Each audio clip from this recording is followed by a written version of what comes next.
Demit proyek.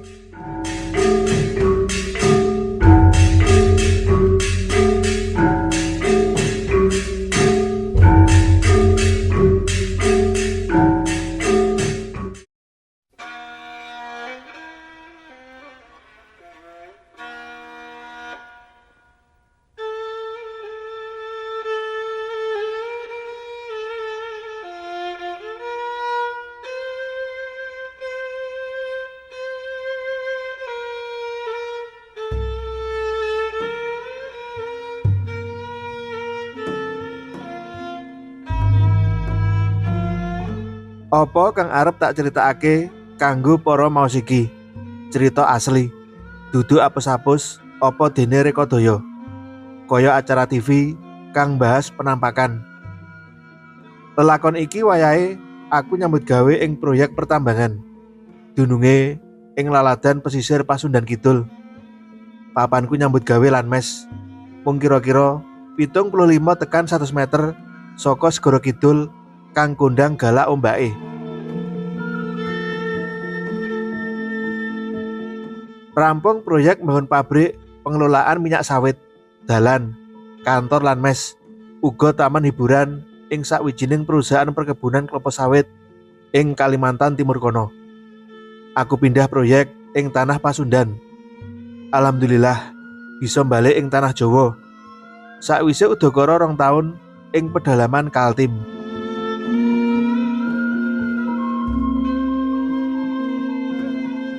Ing kene mbangun jeti utawa pelabuhan lan smelter ing pertambangan pasir besi. Ya ngene iki nyambut gawe ing perusahaan kontraktor konstruksi. Yen proyek siji rampung, pindah ing proyek liyane. Mula aja gumun yen anakku sing barep juluki aku Bang Toyib, jalaran aran mulih.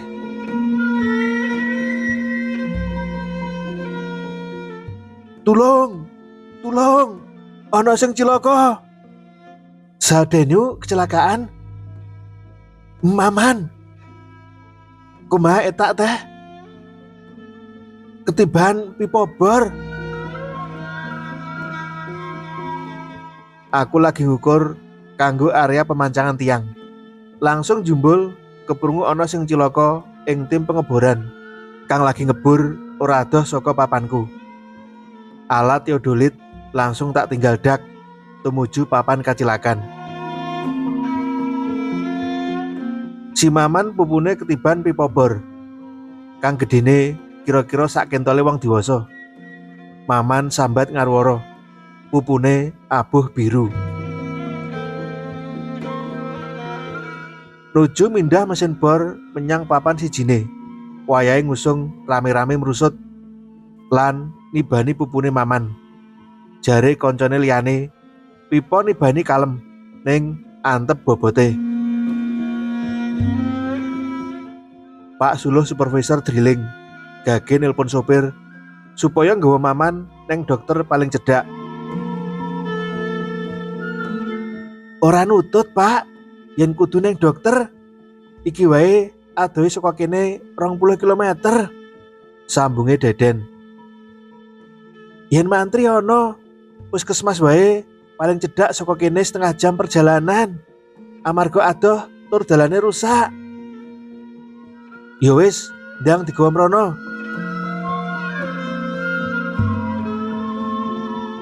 Iki kacilakan kerja sing kaping 3. Sing kawitan Asep mandor, kang tiba saka kapal dragder utawa kapal keruk. Nalika resik-resik ing pinggir gladak, Asep dumadakan tiba nyemplung kolam kanthi balung pundak mengsle. Jarene Asep kaya ana sing njongkrongake. Sing keloro, Dadang, kang persis padha karo Maman. Pupune ketiban pipa bor. Dadang wis jenat 2 minggu kepungkur sakwise ketibanan pipa bor. Ora lumrah sikile ketibanan pipa nganti mati. Ngono jarene para kanca. Matine ngandhut misteri.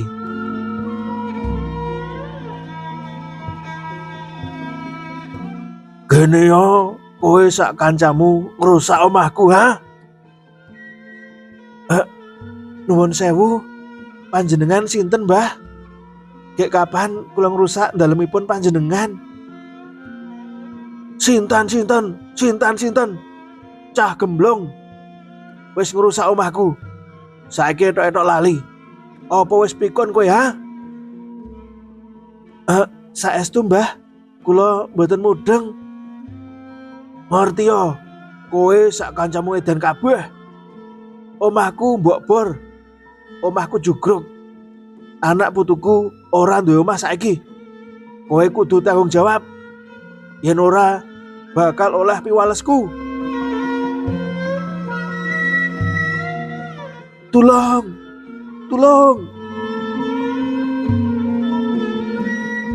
Tangiman. Nyebut. Istighfar. Maman jenggira tangi kanthi mata mendulu.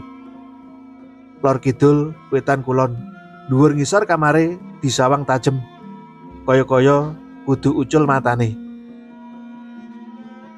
Matane abang, lambene gemeter lan keprungu swara gereng. Dumadaan Maman nyuwara sing dudu suarane. Suarane gedhe tur abot. Kowe wis ngrusak omahku. Kowe kudu ngrasakake piwalesku. Maman ambruk ing bali meneh. Bapa biyunge nangis geru-geru.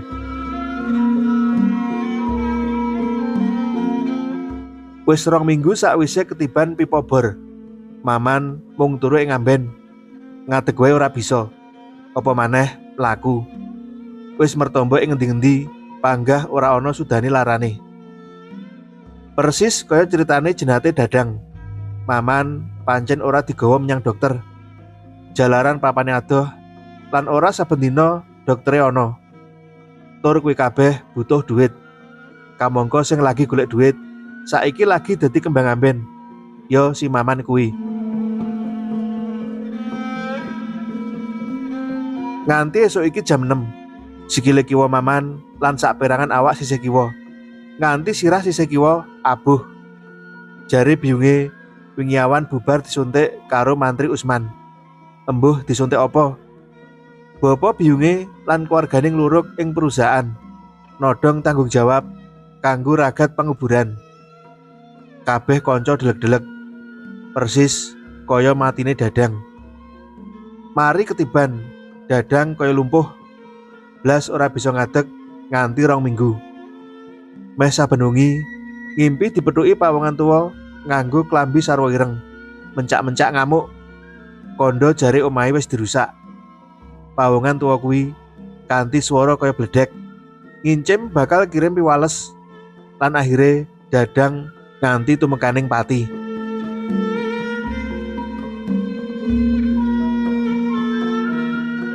Aku lan kanca-kanca jajal gagas bab kuwi. Apa sing dimaksud ngrusak kuwi? Kuwi kudu diseranani ritual. Beleh sapi loro. Endase sijine dilarung ing segara. Dene endase sijine meneh dipendhem ing papan sing mengko digawe smelter utawa papan kanggo peleburan mineral. Ujare Kang Asep Kuncung. Karben, kabeh selamat. Alah, takayul kuwi Kang. Bos kuwi wong asing, ora percaya bab-bab ngono kuwi. Semaure Usop. Bisa-bisa kita diarani ngedan, malah di PHK mengko. Wong-wong pinter ing tlatah kidul kene, saka wetan nganti kulon, wis kandha wiwit biyen yen areane perusahaan iki wingit kratone demit kudu diseranani ngono kuwi. Yen ora ngandel ya ora apa-apa. Tapi yen ana kedadian meneh, aku wis ngelingake lho ya. Kanggoku ora kleru yen dicoba ngomong karo bos. Aku bisa cerita neng Pak Rahman minangka deputi GM. Supaya ngareh-areh bos karben nglakoni ritual. Nyambut gawe ora mung duit sing digolek, nanging uga nyaman lan aman. Sapa sing gelem kerja gaji sundulangit, nanging tumekaning pati jalaran diganggu demit.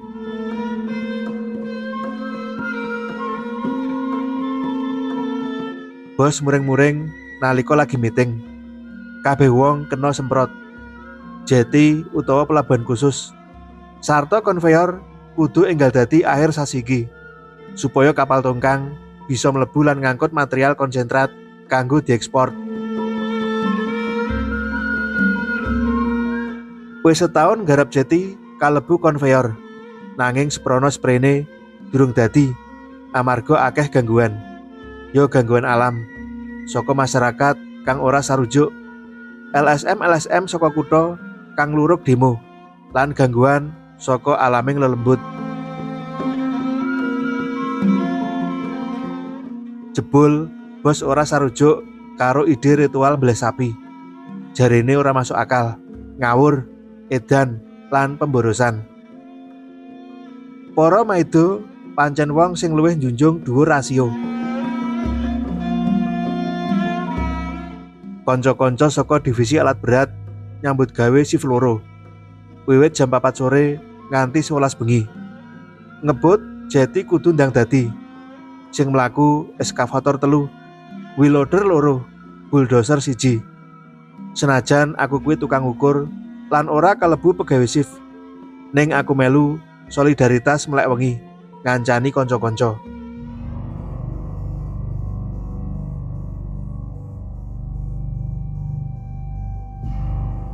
Mesinku mati. Mesinku uga mati iki. Jam 10 bengi, eskavator 3, wheel loader 2, mesine mati, jegrek, dadak bareng. Operatore podo bingung kabeh, ora bisa mriksa amarga peteng dedet pinggir segara. Sunare HP ora cukup kanggo nyentrong jerone mesin.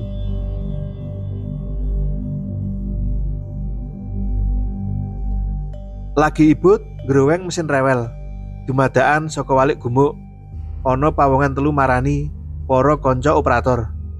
Bareng cedhak pawongan 3 mau, sing siji tuwa jenggoten putih dawa, penganggo sarwa ireng lan nganggo bendo utawa iket khas Sunda. Dedeg piadege rasa senajan wis tuwa.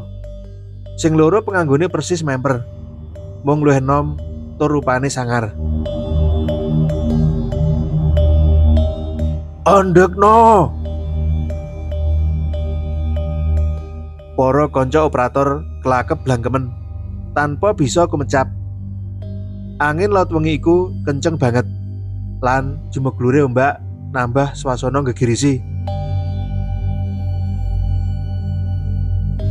Kowe kabeh wis ngrusak kampungku, wargaku. Sesuk mandeka kabeh. Yen kowe kabeh kepengin slamet. Bubar kuwi, pawongan 3 kang aing kuwi balik badan. Ora suwe ilang saka pandulu. Para kanca operator padha ngewel kepuyuh. Arep ucul uwal ora bisa. Sikil kaya mancep neng endut.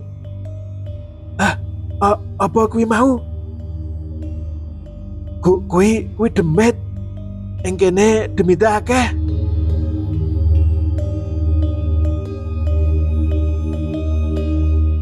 Jam 11 wengi, operator bulldozer kang aran Ajat ditemokake kaku ing dhuwur gumuk ing tengahing tanduran ketapang. Bulldozere ditinggal. Ajat mung jegideg ora bisa kumecap. Jare Yadi, operator eskavator. Si Ajat sempat nguyuh ing gumuk kuwi. Penghuni mes D5 kamar 506 semburat wengi kuwi. Para karyawan cacah 6 saka luar kota padha keweden lan njaluk pindah kamar. Amarga lagi kepenak layah-layah lan ngobrol, dumadaan ana demit wadon jemunu ing kamar lan sing paling gegirisi. Ing kastok klambi cumantel sirahe wong wadon kanthi mesem. Sapa sing ora kudu semaput?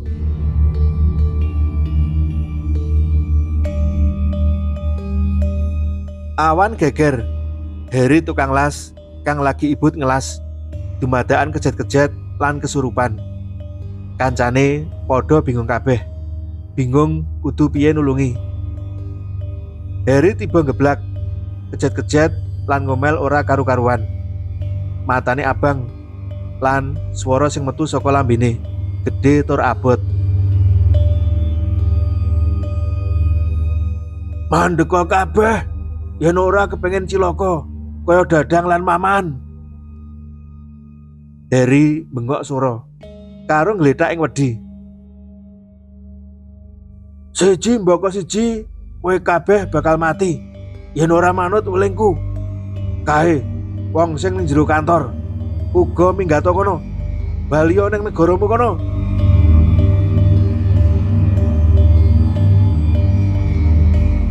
Kabeh kanca padha mlungu, bingung kudu piye. Arep nggotong Heri digawa menyang mes ora ana sing wani. Bareng kuwi ing sisih kulon, ing area tiang pancang uga geger.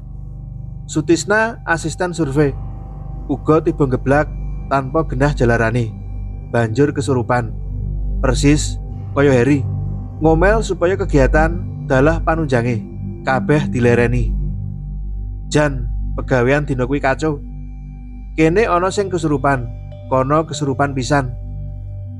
Pak Hadi manajer HRD site kanthi bingung ngadepi kahanan kang ora sabaene iki. Wis, ndang celukno Ustadz Aziz wae, perintahe Pak Hadi.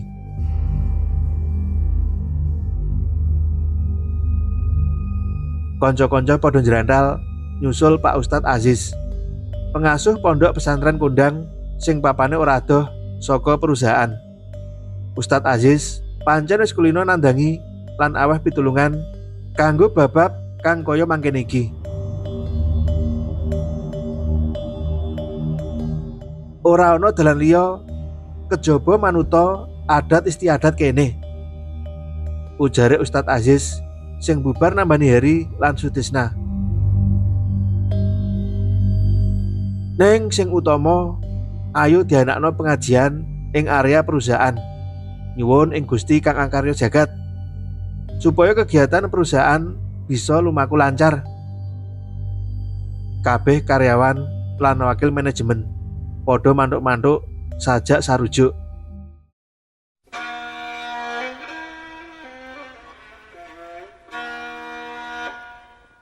Swasana awan kuwi ing kantor katon mamring sebab kegiatan sauntara kandhek. Sakwise nglakoni dawuh Ustad, dina-dina candhake lumaku kanthi gangsar. Program kepedulian perusahaan tumrap lingkungan lan kampung uga lumaku lancar. Lan perusahaan ditampa kanthi seneng karo warga. Malah ana program kemitraan kanggo masyarakat khususnya ing bidang ekonomi, pembangunan, kepemudaan lan agama. Ora ana meneh kedadian aing lan kacilakan maneh. Perusahaan saya maju. Kabeh karyawan, desa lan wargane bisa ngunduh wohing pakarti.